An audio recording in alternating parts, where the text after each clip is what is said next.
Algumas pessoas, duas na verdade, já me disse que todos os males do Brasil é proveniente da esquerda. Isto é, se não houvesse esquerda, na visão desses dois, não haveria nenhum mal.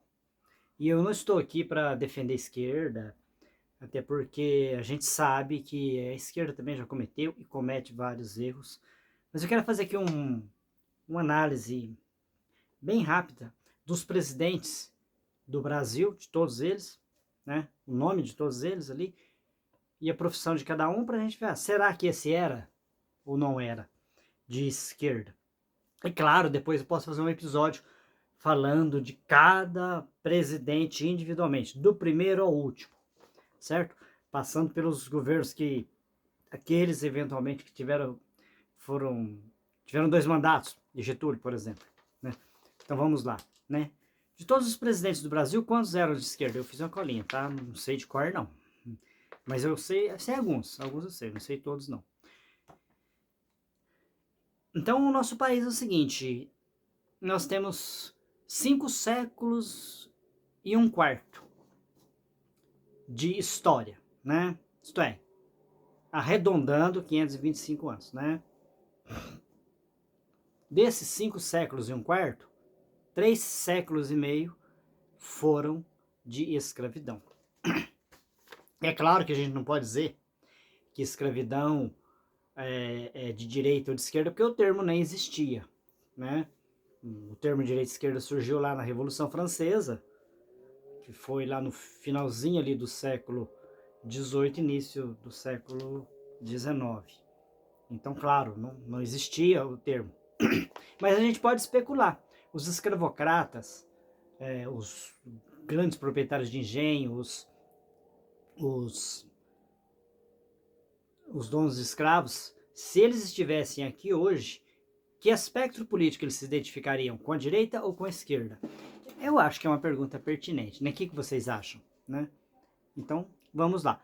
E a história do Brasil república começou exatamente com o fim da escravidão. Com a assinatura da Lei Áurea pela princesa Isabel, os donos de escravos, os escravocratas, ficaram insatisfeitos porque eles não receberam nenhuma indenização, eles acharam que tomaram prejuízo e tal, e deram um jeito de expulsar o imperador, acabar com o império e montar uma república, né? E fundar a república. Vocês vejam que absurdo, né?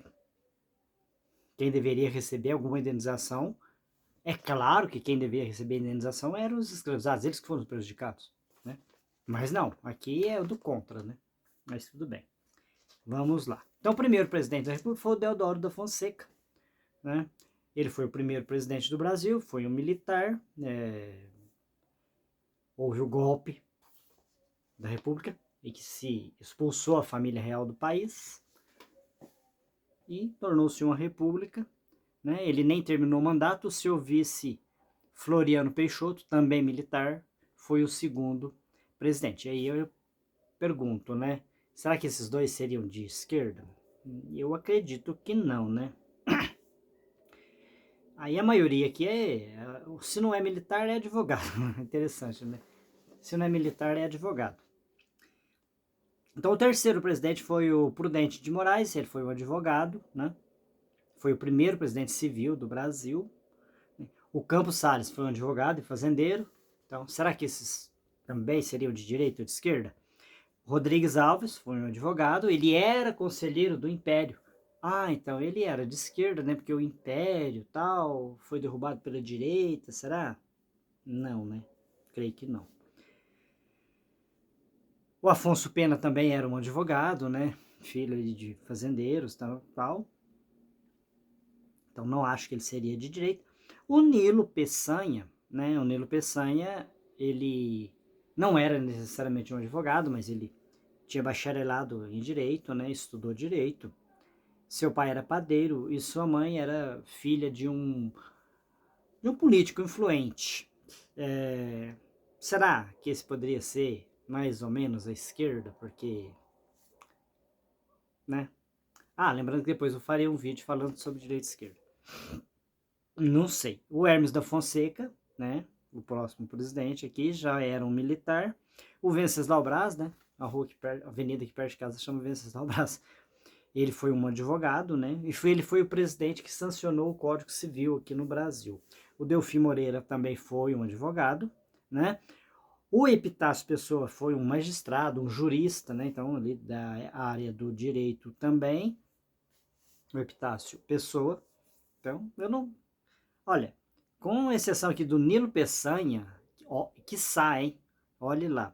Porque lembrando que nessa época aqui, para ter direito ao voto, você tinha que ser proprietário de terras, né? Você tinha que ter bens. Não era qualquer um. E analfabetos também não votavam. Então era uma minoria que votava. Eu falei do Epitácio Pessoa, né? O próximo foi o Arthur Bernardes. Eu conheço uma neta do Arthur Bernardes. Eu acho que é a única neta que ele teve, né? Conheço, ela falo com ela. Depois veio o Washington Luiz, que foi um advogado, um historiador também. Opa, historiador esquerda, hein? Não, acho que não. Aí veio o Getúlio Vargas. Então tá. Depois do Arthur Bernardes, veio o Washington Luiz. Aí veio o Getúlio Vargas. A gente tem que falar aqui dessa questão do Getúlio Vargas, porque o Getúlio Vargas ele deu um golpe também, né? Quem venceu a eleição lá em 1930 foi o Júlio Prestes. Mas o Getúlio deu um golpe e tomou o poder.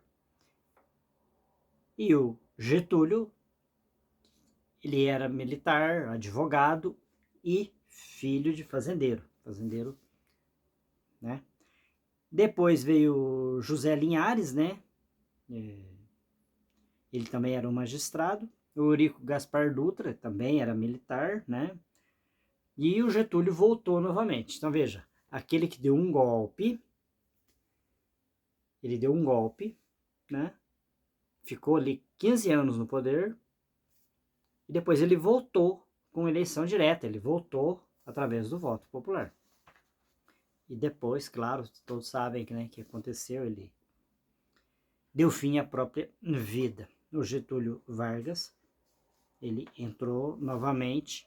E aqui a gente precisa falar do Getúlio, porque pode-se dizer que o Getúlio seria de esquerda, porque o Getúlio foi quem trouxe as leis trabalhistas. Mas as leis trabalhistas, eu fiz um episódio hoje mais cedo sobre fascismo, as leis trabalhistas é diretamente do fascismo, podemos dizer assim, né? Aquela carta al lavoro, se vocês pegarem aí, que não sabe italiano, eu também não sei, mas a gente pode pôr ali no Google e traduzir, a carta al lavoro é prática, é muito parecida com as nossas leis trabalhistas que o Getúlio fez, agora teve reforma, blá blá blá, e tal. Então o Getúlio seria ali o da esquerda, né? É, não sei, né? E ele teve ligações ali com o Mussolini, depois a Olga, né? A Olga Benário, o Luiz Carlos Prestes, depois a gente fala sobre isso também, né? O Café Filho, né? Ele ficou só um ano na presidência, foi um advogado. Veio o Carlos Luz, era um advogado e um jornalista, foi um presidente, acho que o menor mandato, né? 3 dias de mandato, o Carlos Luz. O Nereu Ramos, que também era advogado. O Juscelino Kubitschek, né? Ele era médico e era um oficial da polícia militar. E o Jânio Quadros veio, né? O Jânio Quadros é aquele que renunciou. Ele era professor, jornalista e tal. O Ranieri Mazzilli, né? Que ficou ali, um tapa-buraco, né? Que governou também por 3 dias ali, né? Depois vinha o João Goulart. Aí o Ranieri Mazzilli ficou mais 13 dias até dar o golpe militar quando assumiu Humberto Castelo Branco, né? Já não preciso dizer que era militar, que entrou já ali no governo militar. Depois do Humberto Castelo Branco, né? Do Castelo Branco, veio o Arthur Costa e Silva, né? O Arthur Costa e Silva ele não terminou o mandato, aí teve ali um período aí que teve uma junta militar, né? Foram 3 militares que governaram ali por um período, acho que deu 8 meses, 9 meses, não tenho mais certeza. Depois veio o Emílio Garrastazu Médici, eu, né, que vos falo, nasci no governo do Médici, né, 1971, né. O Médici, ele claro, era um militar, né, aqui até durante todo o período do governo militar, todos serão militares. Ele era um militar, filho de rico fazendeiro de origem italiana. Claro, os Médici na Itália, não estou dizendo que tem ligação, porque é lá na Idade Média, foram os que fundaram, né, os pioneiros dos serviços bancários, digamos assim. Família muito influente na Itália, lá na Idade Média. Mas isso é outra história. Depois veio o Ernesto Geisel. O Ernesto Geisel foi aquele que começou a abertura, né? O Ernesto Geisel que começou a dar abertura para redemocratização. E o João Batista de Figueiredo, o último da era militar, né? Eu não vejo aqui, né, com exceção ali do Nilo Peçanha, que eu já falei, que possa ter, né, realmente alguma ligação ali com a esquerda. E o Getúlio, acho que o Getúlio era mais um populista do que de esquerda. Então teve praticamente todos de direita. Na minha opinião, eu gostaria que vocês comentassem e deixassem aí o comentário de vocês. O João Figueiredo saiu, Tancredo foi eleito, tá? O Tancredo não tomou posse, Tancredo Neves, sim, mais à esquerda, mas ele não governou. Aí ele veio a falecer antes de tomar posse e entrou o José Sarney, né? José Sarney é formado em Direito, ele é um grande intelectual, tal, né? Fez um governo, aí já é mais contemporâneo, para mim já é contemporâneo, né? Fez um governo... Tem gente que tem saudade, mas foi difícil, momento difícil. Faltou mercadoria no mercado, aquela coisa toda. E aí depois veio quem? Claro! O caçador de Marajás, né? O Fernando Collor de Mello.